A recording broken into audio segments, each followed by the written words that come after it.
Hello বন্ধুরা, তোমাদেরকে আরও একটা নতুন হেয়ার রেমেডির ভিডিওতে স্বাগত। দেখো, তোমাদেরকে দেখিয়ে দিই কী কী উপকরণ দিয়ে বানিয়েছিলাম। এই যে প্রথমেই ছিল মেথি ভেজানো জল, মেথিটা আগের দিন রাতে মা ভিজিয়ে রেখেছিল। তারপরে নিম পাতা, এটা কাঁচা পেঁয়াজ, আর এর পাতাটা ছিল হচ্ছে ভৃঙ্গরাজ, আর হচ্ছে লেবু আর অ্যালোভেরা। এগুলোই প্রথমে মিক্সিতে ভালো করে পেস্ট করে নেবে, একটা স্মুথ, তোমরা সব কিছু দিয়ে একটা স্মুথ পেস্ট করে নেবে।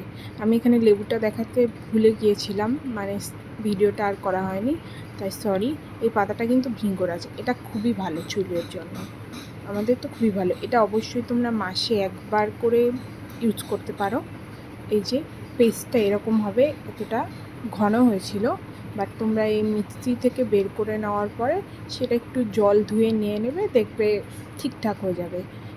এই পেস্টটা প্রথমে মা আমাকে দিয়ে দিল সুন্দর করে গোটা মাথায় আর চুলে সুন্দর করে তোমরা দিবে। আর এটা অবশ্যই 1 ঘন্টা রাখবে মিনিমাম, আর বেশিক্ষণ রাখতে পারলে তো আরও বেশি ভালো। আমরা 1-1.5 ঘন্টার মতো রেখেছিলাম।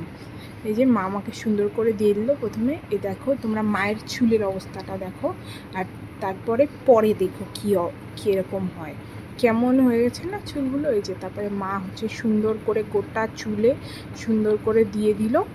তারপরে দেওয়ার পরে ভালো করে তোমরা শ্যাম্পু করে নেবে সুন্দর করে, আর অবশ্যই কন্ডিশনারটা ইউজ করবে।